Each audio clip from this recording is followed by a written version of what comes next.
Calf syrup ಆತಂಕದ ಮಧ್ಯೆ ಮತ್ತೊಂದು ಶಾಕಿಂಗ್ ನ್ಯೂಸ್ ಸಿಗ್ತಾ ಇದೆ. ರಾಜ್ಯದಲ್ಲಿ ಕಳೆದ 3 ವರ್ಷದಲ್ಲಿ 18,931 ಶಿಶುಗಳ ಸಾವಾಗಿದೆ. ಇದು ನಿಜಕ್ಕೂ ಕೂಡ ಬೆಚ್ಚಿ ಬೀಳಿಸುವಂತ ವಿಷಯ. ನಮ್ಮ ರಾಜ್ಯ ಮಾತ್ರದಲ್ಲೇ 18,931 ಶಿಶುಗಳ ಸಾವಾಗಿದೆ. ಸಿಲಿಕಾನ್ ಸಿಟಿ ಬೆಂಗಳೂರಿನಲ್ಲೇ ಅತಿ ಹೆಚ್ಚು ಪ್ರಕರಣಗಳು ದಾಖಲಾಗಿದೆ.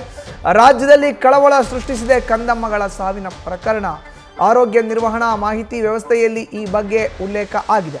ಆಕ್ಚುಯಲ್ ಆಗಿ ಈ ಸಿರಪ್ ವಿಚಾರಕ್ಕೆ ಸಂಬಂಧಪಟ್ಟಂಗೆ ಈಗ ಏನು ಬೇರೆ ಬೇರೆ ರಾಜ್ಯಗಳಲ್ಲಿ ಮಕ್ಕಳು ಸಾವನ್ನಪ್ತಾ ಇದ್ದಾರೆ ಅನ್ನೋ ವಿಷಯ ಇತ್ತಲ್ಲ, ಈಗ ನಮ್ಮ ರಾಜ್ಯಕ್ಕೂ ಕೂಡ ಆತಂಕಕಾರಿಯಾದಂಥ ಒಂದು ವಿಚಾರ ಬಂದಿದೆ. ಹೆಚ್ಚಿನ ಮಾಹಿತಿ ನೀಡ್ತಾರೆ ನಮ್ಮ ಪ್ರತಿನಿಧಿ ಸತ್ತರ್. ಈಗ ನೇರ ಸಂಪರ್ಕಕ್ಕೆ ಜಾಯ್ನ್ ಆಗಿದ್ದಾರೆ. ಸತ್ತರ್, ಒಂದು ಕಡೆ ಸಿರಪ್ ಗೊಂದಲ, ಸಿರಪ್ ಆತಂಕ, ಶಿಶುಗಳ ಸಾವು, ಬಟ್ ನಮ್ಮ ರಾಜ್ಯದಲ್ಲಿ ಕಳೆದ 3 ವರ್ಷದಲ್ಲಿ 18,931 ಶಿಶುಗಳ ಸಾವಾಗಿದೆ ಅಂತ ಆಕ್ಚುಲ್ ಆಗಿ ರೀಸನ್ ಏನು? ಮಧುಸೂದನ್, ನಿಜಕ್ಕಿದು ಆಘಾತಕಾರಿ ವಿಚಾರ. ಅದರಲ್ಲೂ ಪ್ರಮುಖವಾಗಿ ರಾಜ್ಯದಲ್ಲಿ ನಡೆದಿರುವಂತಹ ಕಳೆದ 3 ವರ್ಷದಲ್ಲಿ 18,931 ಶಿಶುಗಳ ಮರಣದ ಪೈಕಿ ಕೇವಲ ಬೆಂಗಳೂರಿನಲ್ಲಿ 2,000ಕ್ಕೂ ಅಧಿಕ ಪ್ರಕರಣ ದಾಖಲಾಗಿದೆ. ಇಲ್ಲಿ ಪ್ರಮುಖ ಕಾರಣ ಏನಂದ್ರೆ, ಒಂದಿಷ್ಟು ಅವಧಿ ಪೂರ್ವ ಮಕ್ಕಳ ಜನನ ಆಗ್ತಾ ಇದೆ.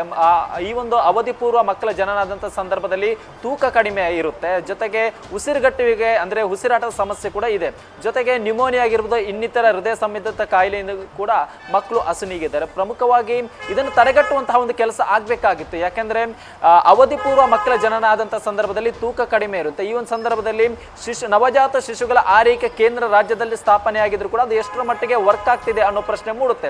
ಯಾಕಂದ್ರೆ ಸಾಮಾನ್ಯವಾಗಿ ಯಾವುದೇ ಒಂದು ಮಕ್ಕಳು ಅವಧಿಗಿಂತ ಪೂರ್ವವಾಗಿ ಹುಟ್ಟಿದಂತ ಸಂದರ್ಭದಲ್ಲಿ ಸಾಮಾನ್ಯವಾಗಿ ಒಂದಿಷ್ಟು ಆರೋಗ್ಯ ಸಮಸ್ಯೆ ಕಾಡ್ತಾ ಇದೆ, ಜೊತೆಗೆ ಉಸಿರಾಟ ತೊಂದರೆ ಆಗಿರಬಹುದು, ತೂಕ ಕಡಿಮೆ ಇರುತ್ತೆ. ಬಟ್ ಇದಕ್ಕೆ ಶಾಶ್ವತ ಪರಿಹಾರ ಕೊಡುವಂತ ಒಂದು ಕೆಲಸ ಆಗ್ಬೇಕಾಗಿತ್ತು. ಯಾಕಂದ್ರೆ ನವಜಾತ ಶಿಶುಗಳ ಆರೈಕೆ ಕೇಂದ್ರ ರಾಜ್ಯದಲ್ಲಿ ಸ್ಥಾಪನೆ ಆಗಿದ್ರು ಕೂಡ ಅದು ಎಷ್ಟರ ಮಟ್ಟಿಗೆ ವರ್ಕ್ ಆಗ್ತಿದೆ, ತುರ್ತು ಸಂದರ್ಭದಲ್ಲಿ ಯಾವ ರೀತಿಯಲ್ಲಿ ಕಾರ್ಯನಿರ್ವಹಿಸ್ತಿದೆ, ಅಲ್ಲಿರುವಂತಹ ಸಿಬ್ಬಂದಿಗಳ ಕೆಪಾಸಿಟಿ ಎಲ್ಲವನ್ನು ಕೂಡ ರಾಜ್ಯ ಆರೋಗ್ಯ ಇಲಾಖೆ ಮನಗಂಡು ಅದಕ್ಕೆ ಬೇಕಂತ ಸೂಕ್ತ ವ್ಯವಸ್ಥೆಯನ್ನು ಮಾಡಬೇಕಾಗಿತ್ತು. ಜೊತೆಗೆ ತುರ್ತು ವೆಂಟಿಲೇಟರ್ ಆಗಿರಬಹುದು, ಅತ್ಯಾಧುನಿಕ ವೆಂಟಿಲೇಟರ್ ಅನ್ನು ಕೂಡ ಕಲ್ಪಿಸಬೇಕಾದಂತ ಜವಾಬ್ದಾರಿ ರಾಜ್ಯ ಆರೋಗ್ಯ ಇಲಾಖೆಯಲ್ಲಿ ಇದೆ. ಯಾಕಂದ್ರೆ ಹುಟ್ಟಿದಂತ ಸಂದರ್ಭದಲ್ಲಿ ಮಕ್ಕಳಿಗೆ ಉಸಿರಾಟದ ತೊಂದರೆ ಇದ್ದಂತ ಸಂದರ್ಭದಲ್ಲಿ ಅದಕ್ಕೆ ಬೇಕಾದಂತ ಅತ್ಯಾಧುನಿಕವಾಗಿರುವಂತಹ ವೆಂಟಿಲೇಟರ್ಗಳ ವ್ಯವಸ್ಥೆ ಆಗಬೇಕಾಗಿತ್ತು. ಕೆಲವೊಂದು ಕಡೆ ಅದರ ಅಂದ್ರೆ ಘಟಕ ಸ್ಥಾಪನೆ ಆಗಿದ್ರು ಕೂಡ ಅದು ಎಷ್ಟರ ಮಟ್ಟಿಗೆ ವರ್ಕ್ ಆಗ್ತಿದೆ ಅನ್ನೋದನ್ನು ಕೂಡ ರಾಜ್ಯ ಆರೋಗ್ಯ ಇಲಾಖೆ ಅವಲೋಕನ ಮಾಡಿದರೆ ಮುಂದಿನ ದಿನದಲ್ಲಿ ಇದಕ್ಕೆ ಒಂದು ಬ್ರೇಕ್ ಹಾಕುವಂತ ಒಂದು ಕೆಲಸವನ್ನು ಮಾಡಬಹುದು. ಬಟ್ ಅದರ ಹೊರತಾಗಿಯೂ ಕೂಡ ಈ ರೀತಿಯಲ್ಲಿ ಕೇವಲ ಅಂದ್ರೆ ನವಜಾತ ಶಿಶುಗಳ ಸಾವಾದಂತಹ ಸಂದರ್ಭದಲ್ಲಿ ಕೇವಲ ಅದನ್ನು ಅಂಕಿಅಂಶ ಮಾಡುವುದು ಬಿಟ್ಟು ಅದಕ್ಕೆ ಶಾಶ್ವತವಾಗಿರುವಂತಹ ಒಂದು ಪರಿಹಾರವನ್ನು ಕೊಡದೆ ಹೋದಂತಹ ಸಂದರ್ಭದಲ್ಲಿ ಮುಂದಿನ ದಿನದಲ್ಲಿ ಮತ್ತಷ್ಟು ಈ ರೀತಿಯ ಸಾವು ಸಂಭವಿಸುವ ಭೀತಿ ಇರುವುದರಿಂದ ಆರೋಗ್ಯ ಇಲಾಖೆ ಈ ಬಗ್ಗೆ ಒಂದು ಶಾಶ್ವತವಾದ ಒಂದು ಪರಿಹಾರವನ್ನು ಕಂಡುಕೋಬೇಕಾಗಿದೆ. ಮಧುಸೂದನ್, ನ್ಯೂಸ್ ಫಸ್ಟ್ ನಿರ್ಭೀತಿಯಿಂದ ನಿಮ್ಮ ಪರವಾಗಿ.